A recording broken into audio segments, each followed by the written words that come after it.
4 years ago, our country was strong and respected like never before. Our allies admired us. Our enemies feared us because everyone knew that as an American president, I was all about putting America first. That's true. Under my leadership, we rebuilt the United States military, created Space Force, and we made our allies pay their fair share and their fair dues. You know, we went to NATO, we say, you're not paying, you gotta pay.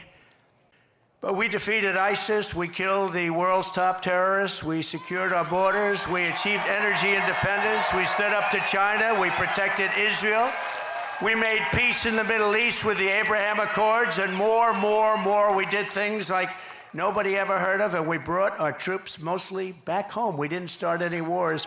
If Comrade Kamala wins this November, World War III is virtually guaranteed to happen. Everything she touches, she destroys. Everything that she's touched, you look at her life. She was district attorney in San Francisco. The place went to hell. And no one will ever forget the horrifying images of their catastrophic retreat from Afghanistan. Desperate Afghans fell to their deaths from the wheels of U.S. cargo planes that were 3,000 feet up in the air. Bloodthirsty terrorists poured out of the prisons after Biden and Harris surrendered Bagram, one of the largest air military bases anywhere in the world. We spent billions and billions of dollars building it many years ago. Result, peace in Europe has been shattered by the largest European land war since the fall of Nazi Germany. This is the largest war there's been, and this war is going to escalate and escalate. When, if, but when. I have to always say if, you know, because they cheat. I would say when if they didn't cheat, but they cheat. That's the one thing. They're great at cheating in elections. If we win, I'll get that thing settled before I take the office. I'll get it settled as president-elect. I'll get that war stopped. Under Comrade Kamala Harris, and I call her that because there's never been, she's a Marxist, okay? I was saying, do you think she's a Marxist or a communist? To people that really study this stuff, they weren't able to tell me. They said it could be all the way, it could be communist, but she's damn close.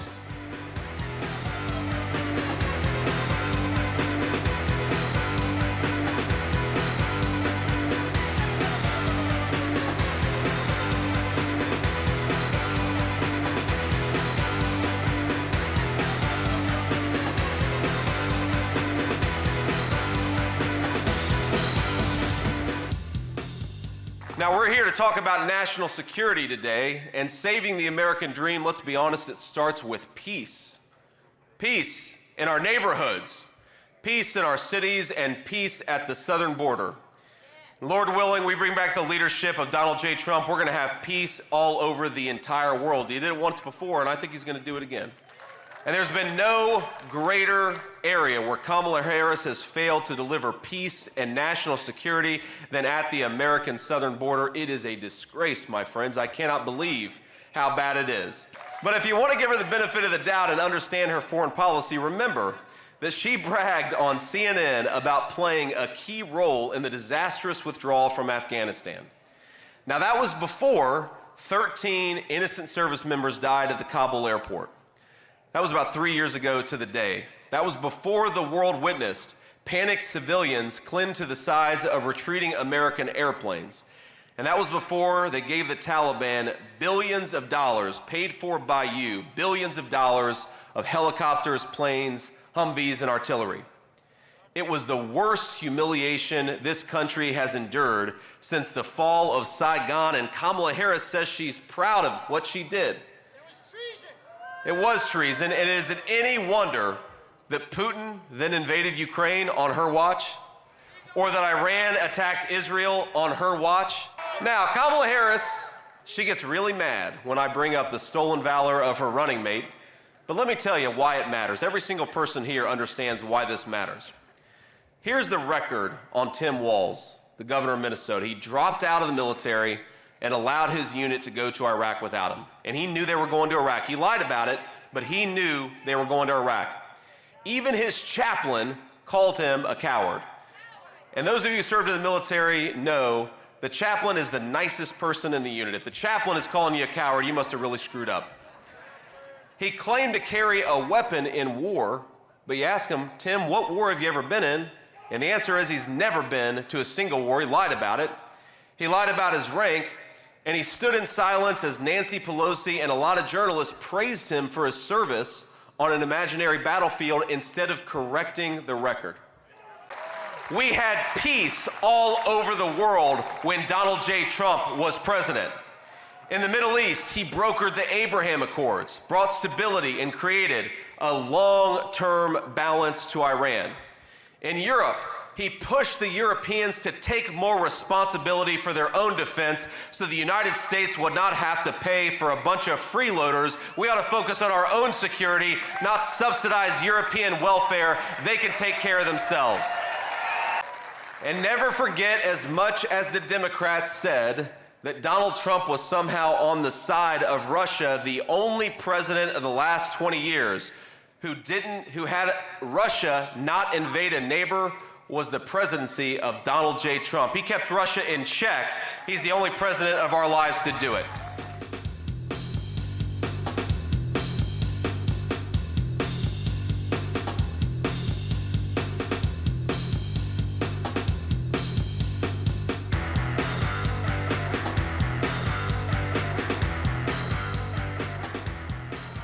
What's wrong? Oh. A doctor, please.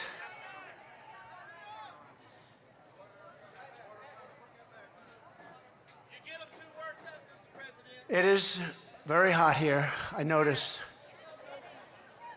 It's very hot. And a lot of the people waited for days to get here, so I understand it. Take your time, doctor. Take your time. Thank you.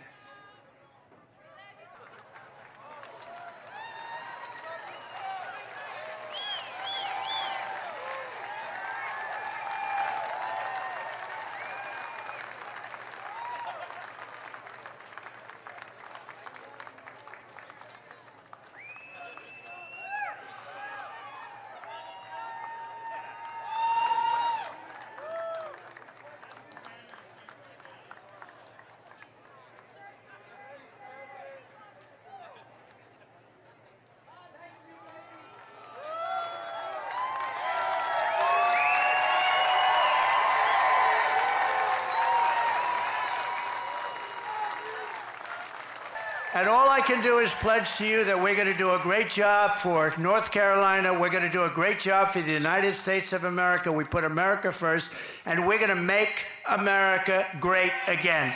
Thank you all very much. Thank you. Thank you very much, everybody.